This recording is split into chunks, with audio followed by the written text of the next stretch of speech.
Hello, everybody out there. This is your Pritam sir, and you are watching Pritam's English Mantra. Well,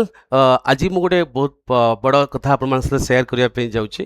So especially ଆମର ଯେଉଁ +2 exam हो कि NEET exam हो कि JEE exam हो ये सब एग्जाम स्पेशली जो मैंने सब ओडिया पिला जो मैंने ओडिया मीडियम बैकग्राउंड को बिलोंग करूँ कि मे बी सीबीएसई बैकग्राउंड को बिलोंग करूँ से गोटे फ्री रे कंप्लीट लेसन को अवेलेबल करने फ्री ऑफ कॉस्ट रे with better explanation easy explanation with माने exam oriented questions exam oriented माने एग्जाम पूरा टफ गोटे बहुत टॉप प्लेटफॉर्म सेटा होची प्रतिभा ई गुरुकुल चैनल जोठी आपण माने फ्री ऑफ कॉस्ट रे +2 science NEET JEE and other competitive exam specially science related competitive exam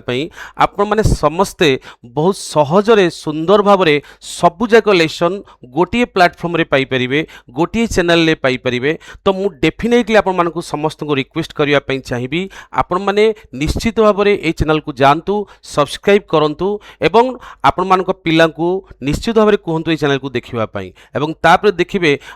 आपण पिला गोटे ड्रामाटिकली तार इम्प्रूव हम बिकज ये जो टीचर मैंने जो टाइप लेसन पढ़ाऊँ मु प्रैक्टिकली निजे मु फील करुच्ची तो एत easy explanation so that a dull student can understand even the stupidest student of the class he can understand that. तो डेफिनेटली मु आउ थे आपण को रिक्वेस्ट करी प्रतिभा ई गुरुकुल चैनल ये चैनल को आपण माने सब्सक्राइब करंतु एवं केवल सब्सक्राइब करंतु नहीं आपण पिला मानकु नियमित भाव में कहतु ये चैनल को देखिबा पई एवं गोटे हैबिचुअली कहतु से सब कभर करने एवं आपण पर्सनली मॉनिटर करंतु. रहिली नमस्कार पुणी थरे मन पकई दूची प्रतिभा ई गुरुकुल.